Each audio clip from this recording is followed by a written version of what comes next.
This is episode 401 of the Rio Grande Foundation's Tipping Point, New Mexico. I'm Paul Gessing. And I'm Wally Drangmeister. I'm president of the Rio Grande Foundation, New Mexico's free market think tank. You can find out more about the foundation at riograndefoundation.org. Wally, latest big news coming out of Santa Fe. This time, it involves an unelected bureaucracy, an unelected board put there by Governor Lujan Grisham to push a so-called clean car rule that will have some pretty dramatic impacts on the cars sold in the state of New Mexico. This is the New Mexico Environmental Improvement Board, and the new standards will, as a starting point, require 7% of new cars sold in New Mexico to be zero-emission vehicles by just 2025. So we're talking a very short amount of time to triple the number or the percentage of vehicles that car dealers sell in New Mexico that are electric vehicles or zero-emission vehicles, which are pretty much one and the same at this point. The interesting thing, well, aside from being an unelected board pushing this through, not the legislature, which is always of concern in a state that so supposedly embraces democracy and democratic values, the rule takes us and makes us the tail of the California dog. And California really has control over not just New Mexico, but 15 other states and their vehicle fleets now, because those states have voluntarily placed themselves under the auspices of California and their clean car regulations. Yeah, and Paul, it's interesting. It requires dealers to do things, and it'll be interesting to see how this works out with the Teslas who don't use a normal dealer network like a lot of places, and there's been a lot of pushback with regard to that. And then the other thing is yeah, if you don't do this, what's going to happen? Are there going to be penalties? You get late in 2025. Are we going to be giving away electric cars to be able to stay in business? And what are the penalties going to be? Or is this going to be yet another form of aspirational regulation, meaning we'd like this to happen, but at the 11th hour, if we're not going to make it, we're going to backpedal a little bit or soften the blow. So all these are possible. Yeah, and one of the things about this is that Tesla, yes, they're outside of the dealer realm. They do direct sales, but they will be able to benefit from, as usual, a whole slew of credits and the ability to essentially financially profit from other companies that aren't able to meet the sales requirements. But the kicker here is that is where things stand now.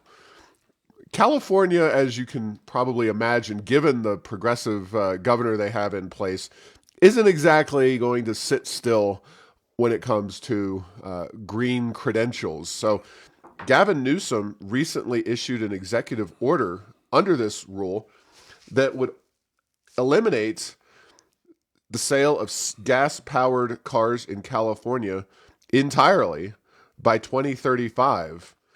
And if that is adopted, they're obviously not going to just go and wait till 2035. They're going to phase it in over the decade or so. And this rule will be finalized if it's passed through. And I don't know how things work in California, but I've got to expect that their unelected boards under the auspices of their governors work very similar to the way ours do. But 30. Well, and then Paul and the California legislature has not been shy in Right. passing things like this and well beyond in many realms of economic and environmental activity. Exactly. So, there's clearly support in California, at least as their state's politics are currently constituted, for this kind of policy.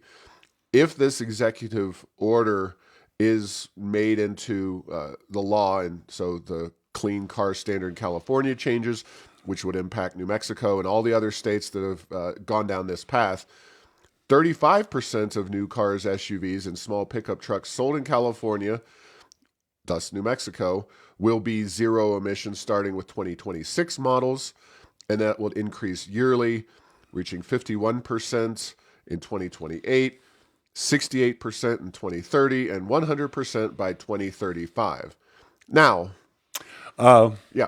Zero site emissions, meaning Right, exactly. nothing coming out of the car. But the whole issue is electricity has to be made somewhere, and wherever that electricity is made.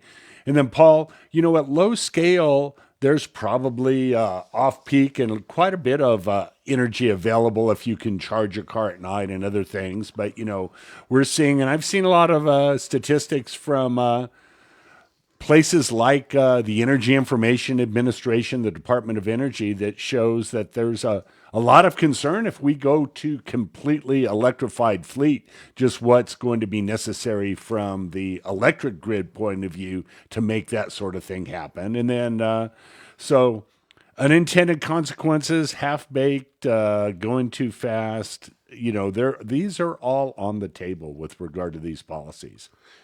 Yeah, and of course, this is yet another policy from the Lujan Grisham administration that is really going to impact rural New Mexico disproportionately. You can definitely sell, at least at the lower levels we're experiencing, going to experience immediately. We're not going to have too many problems getting Albuquerque people to, especially if you subsidize them even more than they already are subsidized, get them to purchase electric vehicles for their daily commute.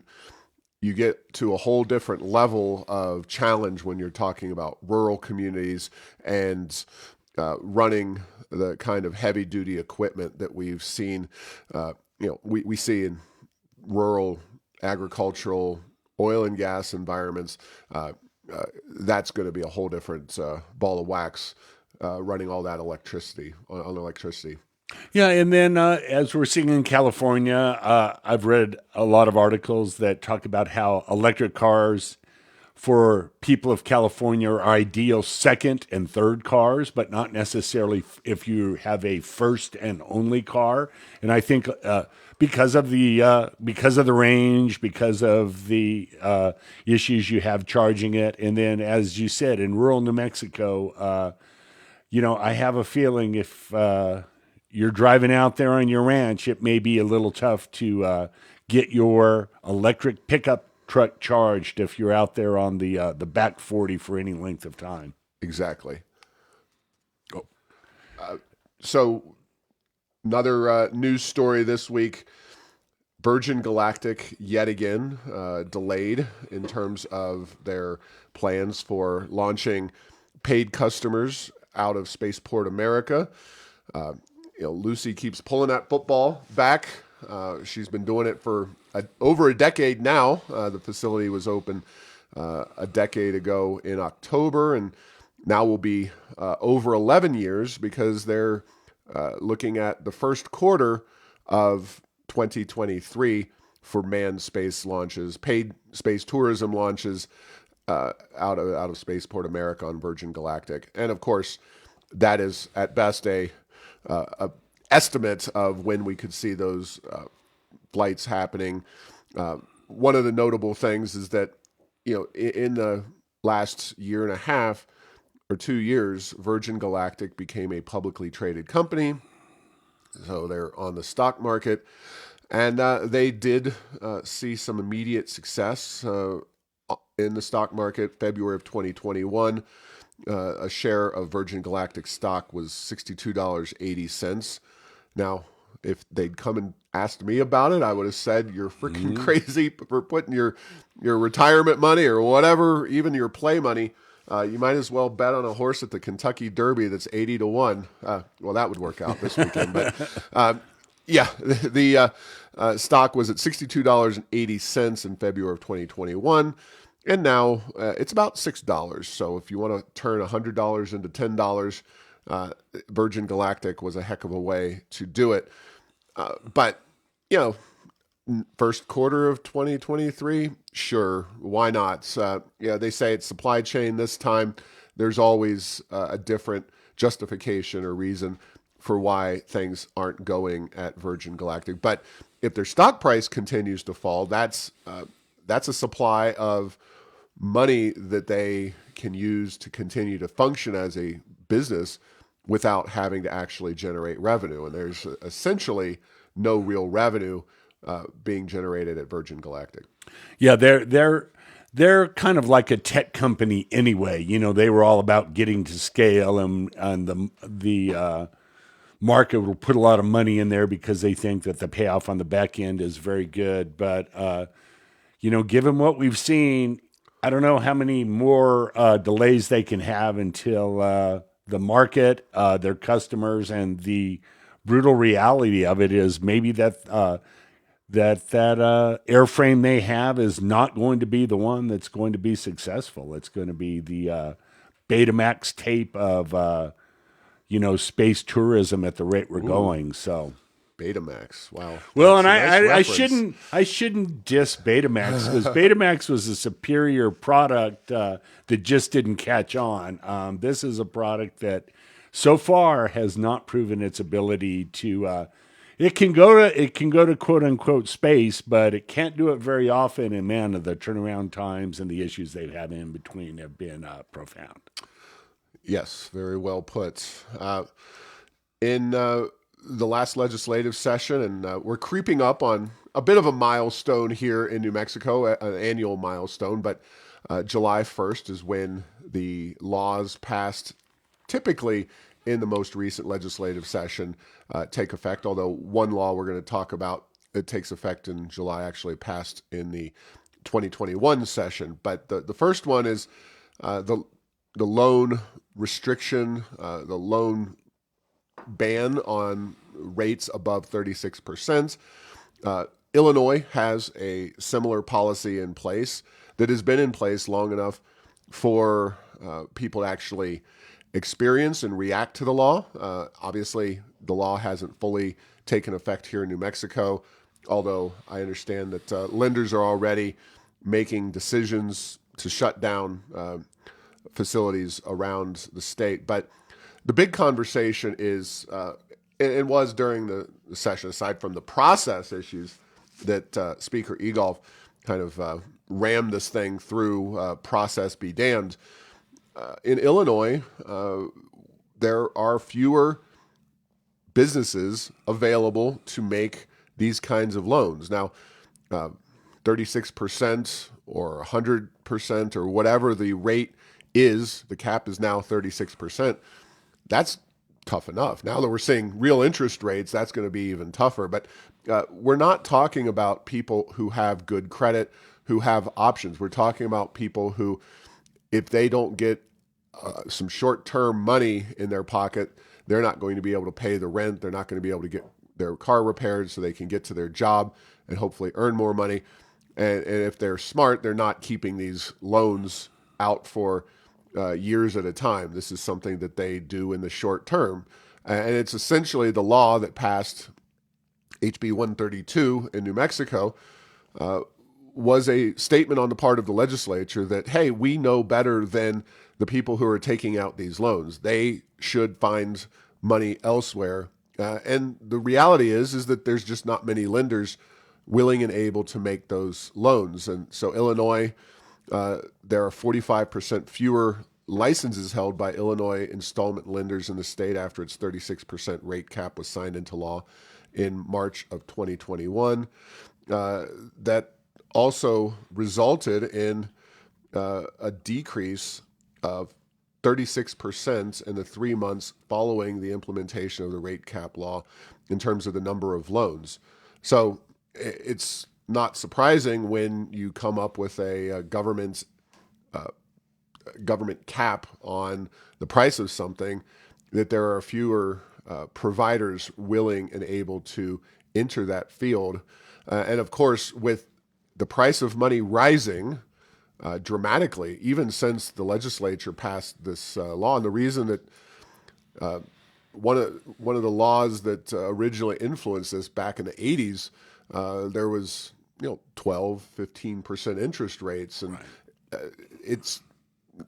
when that's the prime rate, a lot of these loans, a lot of loans are very difficult to make when you're dealing with government instituted price caps. So that situation could be unfolding yet again.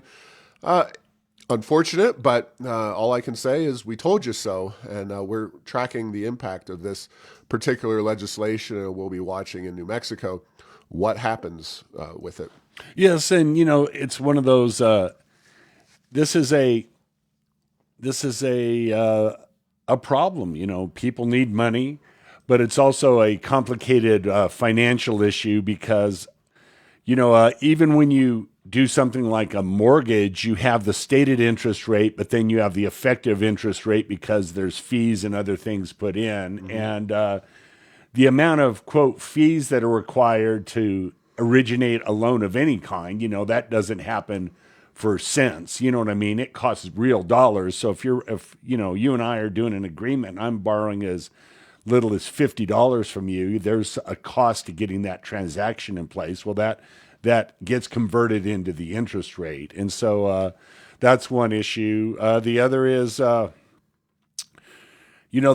payday lending industry kind of from what I can recall, and Paul, correct me if I'm wrong on this, it was kind of a way to get away from the urban loan sharks, the guys that would kind of hit your kneecaps with a baseball bat if you didn't pay. So maybe their interest rates could be a little lower, and it'll be interesting to see if some unofficial or perhaps illegal forms of short-term capital emerge as well. So, yeah, this is one to watch. But as we know, a state like New Mexico, where high unemployment, low labor participation rate, unsteady economy in many places, there's no question that people are probably going to need money for emergencies on a short term, and it'll be a lot harder for them to find that now.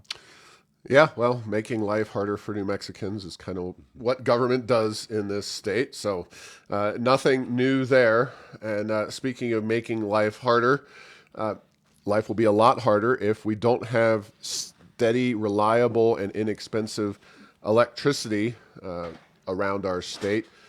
And this is one of those things where we ask the question because just because we now have a coal-fired power plant whose life has been extended to the end of summer does not mean the solution has been put in place for our future electricity needs. In fact, we as in the legislature and the PRC, Public Regulation Commission combined, are making the problem worse. So quick backstory. As a part of the Energy Transition Act, PNM had applied for construction of a 280 megawatt peaking natural gas plant, presumably in the Four Corners, to use the existing infrastructure and the natural gas supplies that they had there. The PRC denied this. This would have been kind of a temporary bridge plant to ultimately get to the full implementation of the Energy Transition Act. The PRC said, no, you can do this without any carbon-based energy whatsoever. So we're just going to go on a steady elimination process. Well, then suddenly everybody realized, well, we're not going to have enough power to get through that summer. The governor specifically said, well, June, and my election is in November, and we saw that. We talked about it extensively. The last thing the governor wanted is her legislative crown achievement, if you will, to result in blackouts and brownouts for New Mexicans from June until whenever the cooling Right finally before happens. early voting starts. Yeah, right before early voting. That is an excellent way to put it. So I asked the question. I specifically got a hold of a PRC commissioner and said, well, is there anything happening to solve this problem next summer? Is this plant being discussed at the PRC? Are we permitting a natural gas plant? Because we're also losing nuclear out of Palo Verde in 2023. And the answer was basically no, nothing is happening. And we knew, we expected all along that this was a ploy by our governor to get reelected. The PRC, for say that what you will, they allowed the plant as it stands to run for an extra few months. But PNM is hard and fast. They are not running it past September 30th. It's not going to be resurrected under PNM's auspices, at least next summer. So we will really be in a serious pickle in 2023. And my point is that we should be planting the trees, the proverbial trees right now to address this issue. But Governor got to get reelected first, then she can upset the environmentalists or do whatever she needs to do. But who knows if we'll have the time to get some sound electricity solutions in place for the summer of 2023. Yeah, and then the other thing at play here, more of many things, is we're going to have a new appointed commission in the coming year, the elected 5-person commission that regulates electric utilities is going away. PNM's merger was denied with Avangrid by the current PRC, but the new commission may get to take another look at that. And Avangrid and PNM said, we're still in this for the merger, which is a polite way of saying is that when one set of regulators goes away, we're going to try this again with the other set. And then from a positioning point of view, it's getting to the point where without PNM having their own direct projects and things going on, it may. Are they positioning themselves, or we have no hope? We have no hope without Avangrid, So there's a lot going on there, and then Paul, keep in mind that PNM and the current owners have been on what many call a glide path. They've been doing the bare minimum amount of maintenance because their plan was originally to cease operations in June. So the plant is bound to be in a more fragile than historic situation. So there's not a guarantee that it's going to run well or completely during that July, August, September time frame. So there's a lot at play here. And then I guess the other thing as a backdrop is, unlike in California where they turn off the power all the time, in New Mexico, people are used to highly reliable power. So if you have people that are on, oxygen generators or whatever, the electricity here has been very reliable, and a lot of people don't have backup solutions because the electricity has been so reliable. And really, kudos to PNM and the other utilities around the state for what they've done. But if that changes dramatically, maybe we'll be even hit harder than we would have otherwise. Like in California, where they have, euphemistically speaking, electricity appreciation days, where the wind starts blowing, they turn it off because they don't want more fires there in California. Yeah, and just to revisit that point really quickly on the Avangrid merger. So that was rejected on a unanimous vote at the PRC, and the hearing manager also made that recommendation. Now they've appealed to the New Mexico Supreme Court, which has the power to either completely approve the Avangrid merger. If they do anything, it's more likely they may remand it back to the PRC for additional tinkering. But who knows? We don't know how that process is going to go. What we do know is that this governor, no matter what happens in this coming election, has the power to nominate, I believe it's 3 new commissioners that will take office on January 1.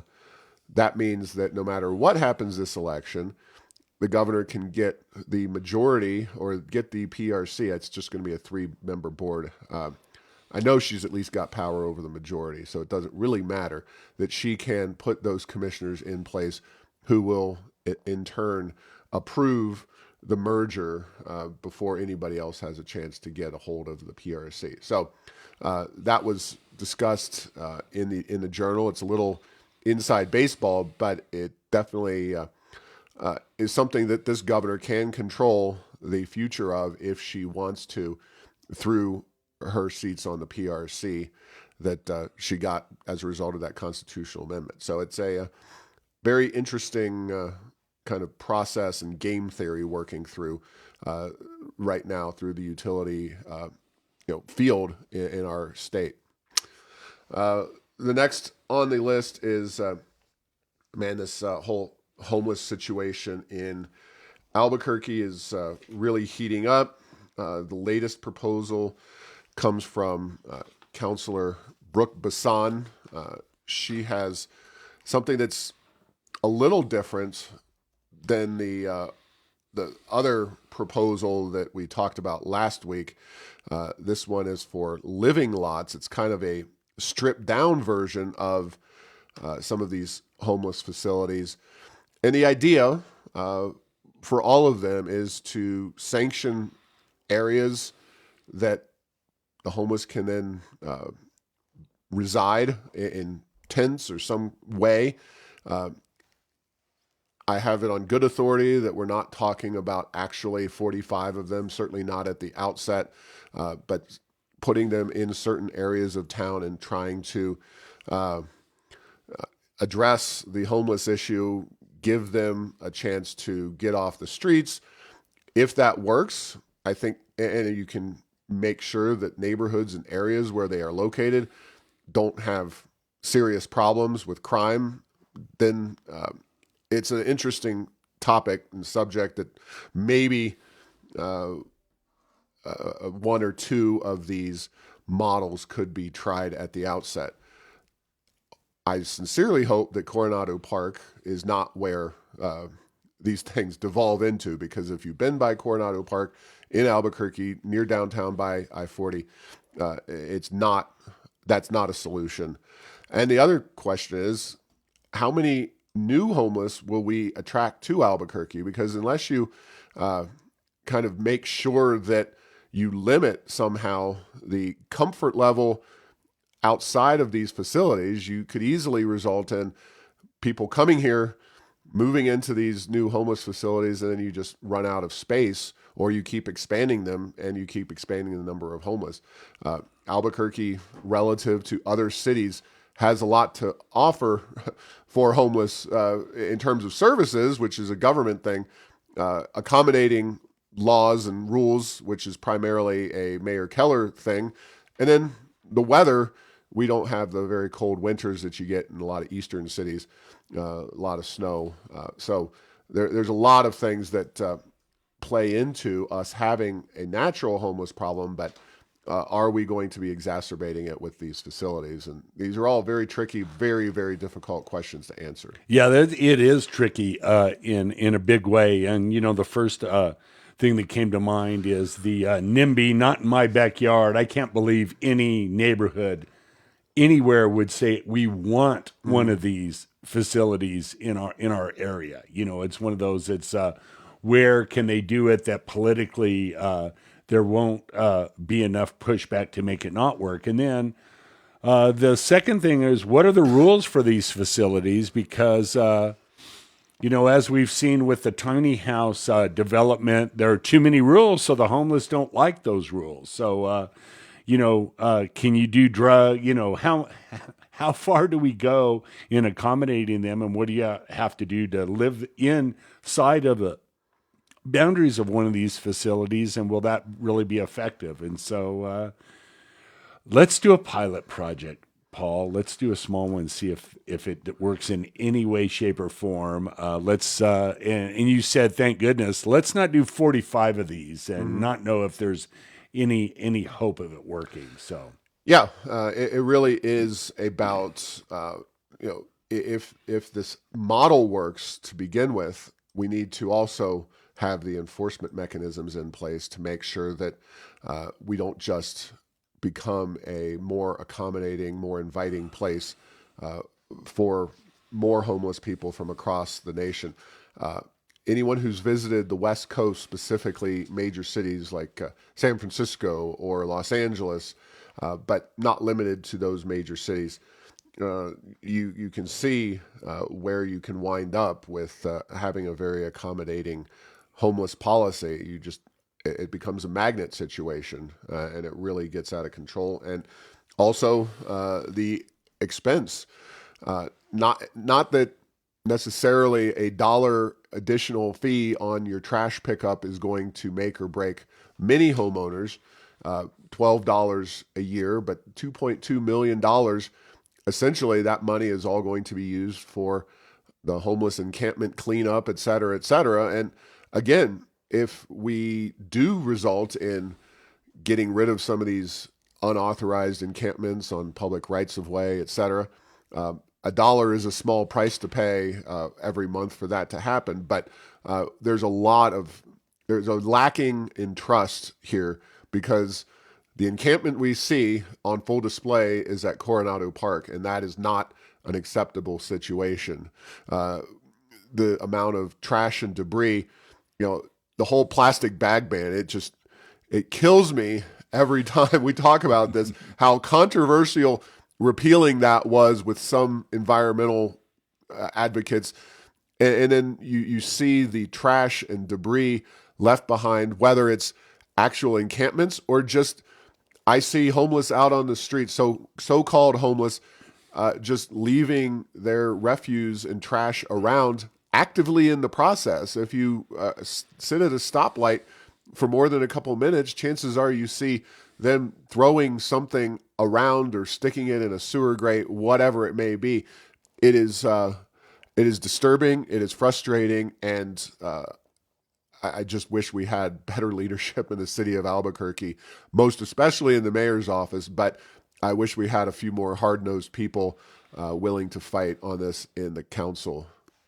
Yeah, and then Paul, another, I guess I'll call it an open secret, is not that many mayors ago,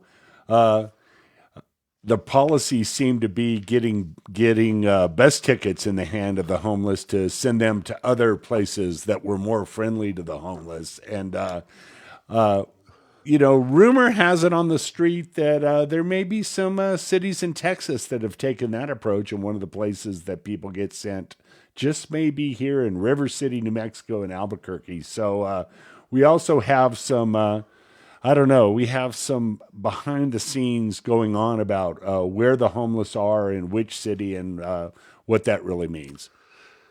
I'll just pull the Band-Aid off there, Wally. It was Mayor Marty.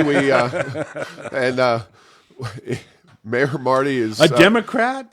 He's kind of a meanie on social media. He's gone after me once or twice, and he doesn't seem to be the most charming of personalities. But in terms of mayors, he was actually the best mayor I've seen in Albuquerque as I've lived here. And I don't let him get to your head there, Marty Chavez. I know you're out listening to this somewhere. But that's just the way it is. We have sick leave mandate that is to take effect on July 1st, but businesses still don't have a final rule with which to form policies around. This is a law, and we talked about laws taking effect on July 1st. This one passed prior to this session, so the 2021 60-day session. They mandating that businesses provide paid sick leave for all their employees. And there was a delay, partially, I think, because this passed during the heart of the COVID situation. But if you're a business and you're supposed to be implementing this on July 1st, you've got to be wondering, when are they going to give me the rule book and the playbook for exactly what we're supposed to do with paid sick leave? Yeah, and Paul, I know that the state has been doing webinars and meetings about that, but am I hearing that we're 21 days from a massive new requirement on business and the final rule's not in place? July 1st. Oh, it's July. Yeah. So so basically 50 days. 51 days. Yeah. So maybe we'll get it. Maybe we'll get it the week before. And this is the sort of thing, Paul, where small businesses, very small, are going to be the most impacted because they're the least likely to have, a payroll department and HR and other things to take care of that. Larger businesses certainly probably aren't going to love the administration, but they're much better equipped to take care of this. And Yeah, then they've got their attorneys and all that stuff. yeah, and they're able to make the case that what they did was right during the interim. So yeah, I'm concerned myself that being a very small business, hopefully I won't be suing myself for lack of compliance on this. Yeah. And Paula, there's no limit. Is that correct? I mean, it applies to, if you have an employee, it applies to you. Yes. Yeah. I mean, so that's like many of these pronouncements in other areas, other places, is like if you have 5 or fewer employees, you don't have to comply, whatever. No, you have 1 employee, you complied with this in New Mexico. Yeah. Yeah. It's going to be a challenge. And of course, this was all done year and a half ago by the time we get to July, at a time when the economy was, COVID was impacting our economy, but I just have a sneaking suspicion that we seem to be going into a somewhat less good economic situation here in the not too distant future. But time will tell on that. We've been fooled many times by fluctuations in the economy. Tax Foundation has a new report that deals with, among other things, the reliance on sales taxes, in our case, gross receipts tax, and the breadth of the sales/gross receipts tax. New Mexico, not surprisingly, comes in second most broad. That means it taxes the most items. And our reliance on the sales tax is relatively high, 41.69%. As you might imagine, a lot of states that don't have personal income taxes rely heavily on their sales tax.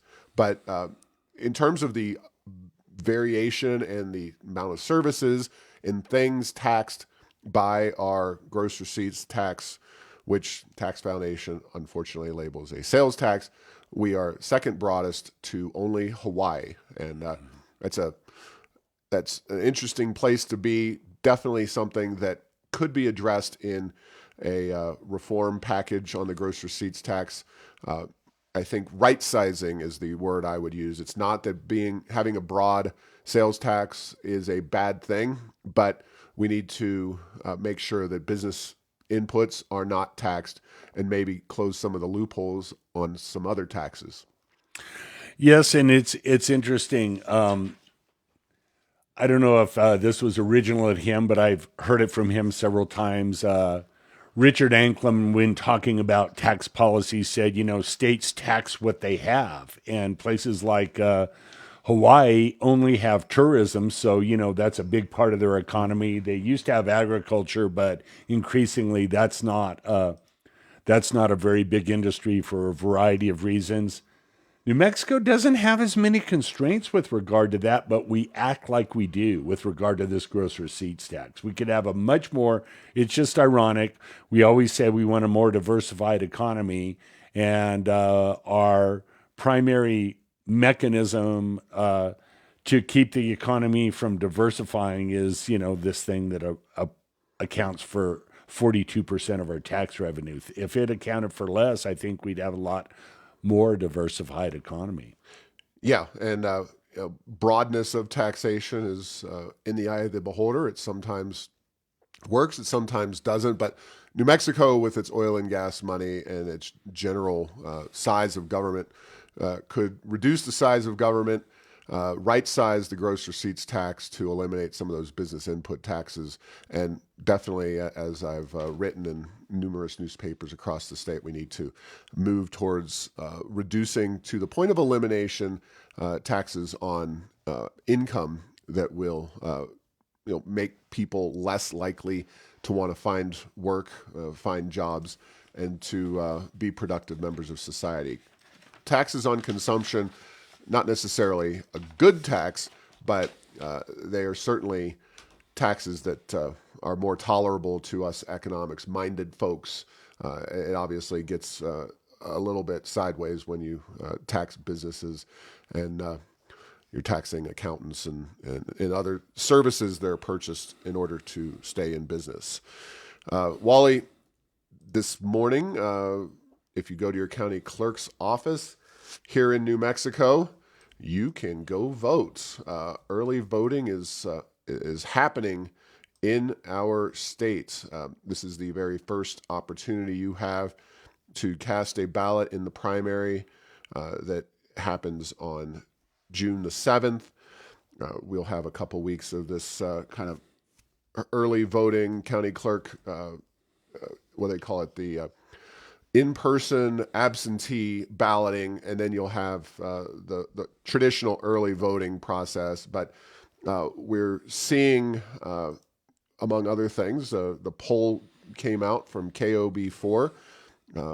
Mark Ronchetti seems to have a comfortable lead in the Republican governor's race, 44%, Block at 12, Zanetti at 10, Dow at 9, and Maharg at 2%. Of course, this is not the poll that matters. The only poll that matters is when the voters have their say in the booth. And I encourage folks to check out the interviews I did with each of the major candidates, those in the top 4. Recently, we sat down at Tipping Point, New Mexico for special episodes. Those have all been posted on the internet, on YouTube, in your podcast feed if you do subscribe, just making sure that people see them and they can use that information to make a decision for themselves when they head into the voting booth, whenever that is, between now and June the 7th.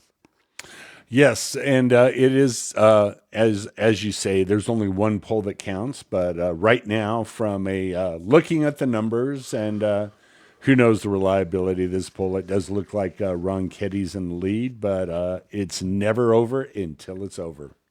Yeah, and I do think the KOB poll looked specifically at people in the 505 area code, which, KOB is an Albuquerque-based station. They cover much of the state.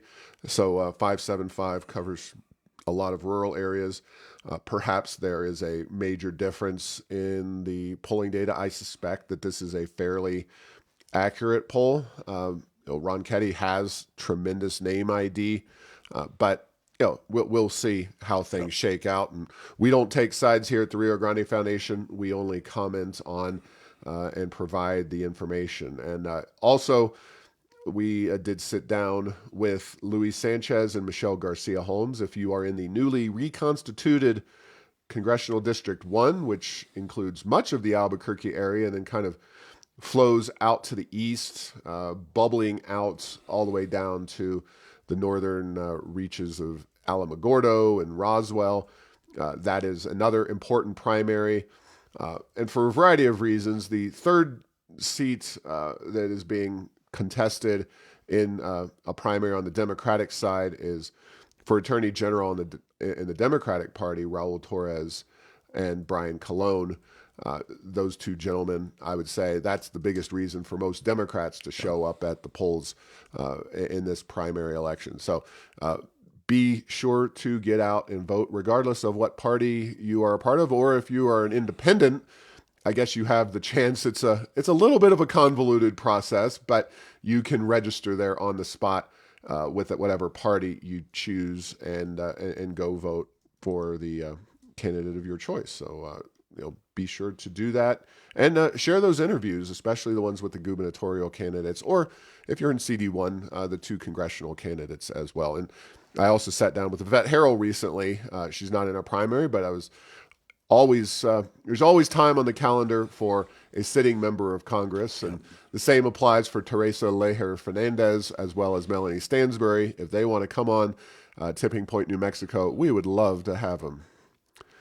But anything else, Wally, for the good of the order? We are get out there and vote. It's coming up. Yeah, we're of course praying for rain, for cooler temperatures.